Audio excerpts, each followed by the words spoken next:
पुल पुलिया और सड़क के बिहार मॉडल के बाद अब देश भर में एक नए मॉडल की चर्चा है। पुल पुलिया और सड़कों का ये नया मध्य प्रदेश मॉडल है।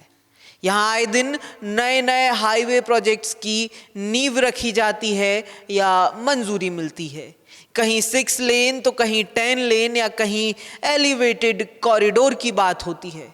ये 10 लेन या एलिवेटेड कॉरिडोर दिखें ना दिखें, लेकिन पुल पुलिया के भर भरा कर गिरे हिस्से या फिर 90 डिग्री के कोण और सांप सी लहराती बल खाती सड़कें साफ दिख जाती हैं। अब ताज़ा मामला राजधानी भोपाल से सटे हुए रायसेन जिले के बरेली का सामने आया, जहां एक 40 साल पुराना पुल भर भरा कर जमींदोज हो गया। बताया जा रहा है कि इस बरेली पिपरिया स्टेट हाईवे पर जहां ये हादसा हुआ, वहां पुल के नीचे कुछ निर्माण कार्य चल रहा था, जिसमें करीब 6 मजदूर काम कर रहे थे, जिन्होंने पुल गिरता देख भागकर जान बचा ली। लेकिन इतने खुशकिस्मत वो 2 बाइकों पर सवार लोग नहीं थे जो उस वक्त वहां से गुजर रहे थे। हादसे में 2 बाइक पुल के साथ नीचे गिर गई। इस हादसे में 4 लोग घायल हुए हैं। वहीं मामला प्रदेश के स्वास्थ्य विभाग के राज्य मंत्री नरेंद्र शिवाजी पटेल की विधानसभा का है। सो मौके पर विधानसभा का सत्र छोड़कर मंत्री खुद पहुंच गए।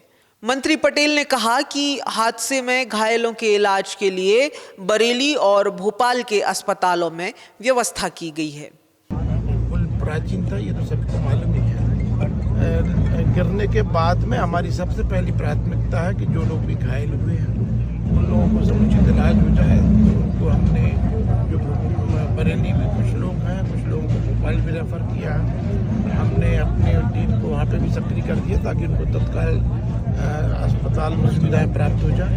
प्रशासन ने भी तत्काल कार्रवाई करते हुए सबको समय पे अस्पताल भेज दिया है। अब ये रोड की वैकल्पिक व्यवस्था के लिए प्रयास।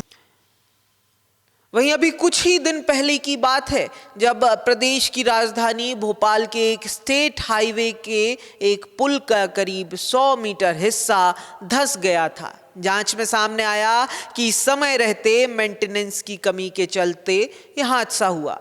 फिर उसके पहले राजधानी में ही 90 डिग्री और सांप की तरह बल खाते मोड़ वाला पुल बन गया। फिर कभी ग्वालियर में पूरी की पूरी सड़क नीचे बह रहे नाले में समा गई। और घटनाएं और भी हैं जिनके चलते देश भर में मध्य प्रदेश की सड़कों का एक नया मॉडल बन रहा है। बहरहाल सियासत भी इस मुद्दे पर तेज हुई। पूर्व मंत्री जयवर्धन सिंह ने सरकार पर कमीशन खोरी का आरोप लगाया। उन्होंने कहा कि मंत्रियों को काम की क्वालिटी की नहीं, अपने कट की चिंता है। जबकि पीडब्ल्यूडी मंत्री राकेश सिंह ने कहा कि भ्रष्टाचार हुआ है, लेकिन कांग्रेस के शासनकाल में हुआ है। उन्होंने कहा कि पुल 50 साल पुराना था और पहले से ही क्षतिग्रस्त था। वहीं मंत्री ने हादसे की जांच का आश्वासन दिया है। ये एक और बड़ा प्रमाण है भाजपा के भ्रष्टाचार का। कहीं ना कहीं आज की जो घटना रायसेन में हुई है, ये इस बात को और सिद्ध करती है कि भाजपा के बड़े बड़े मंत्री, उनके बड़े बड़े अधिकारी सिर्फ और सिर्फ उनको कितना कमीशन मिल रहा है, हर योजना में, हर प्रोजेक्ट में कितना कट उनको मिल रहा है, उसकी परवाह करते हैं।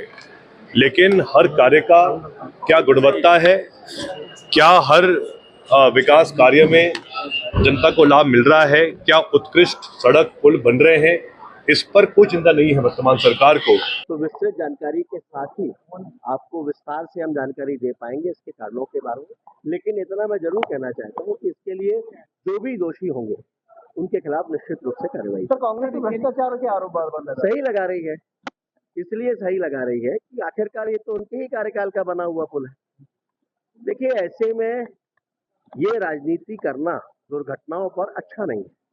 ये घटनाएं नहीं होना चाहिए। अब जो उनके कालखंड के बने हुए पुल हैं उसमें भ्रष्टाचार है, तो फिर बेहतर है कि वो ठीक से बता सकते हैं। वहीं दूसरी तरफ पीडब्ल्यूडी की तरफ से एक आधिकारिक बयान जारी किया गया है जिसमें पूरी जिम्मेदारी एमपीआरडीसी पर डाल दी गई। पीडब्ल्यूडी विभाग की तरफ से बताया गया कि पुल 1980 में पीडब्ल्यूडी विभाग ने बनाया था, लेकिन 2011 से सड़क विकास निगम और एमपीआरडीसी की देखरेख में था। इसके साथ ही इस हाईवे के प्रबंधन के लिए जिम्मेदार अधिकारी ए खान को निलंबित किया गया है। इसके अलावा 3 अधिकारियों की जांच समिति भी बनाई गई है। बहरहाल केवल जांच समिति बना देने भर से अब काम नहीं चलेगा। हर रोज कोई घटना होती है और हर रोज एक नई जांच समिति बन जाती है, एक नया स्पष्टीकरण आता है, लेकिन जांच की रिपोर्ट नहीं बन पाती।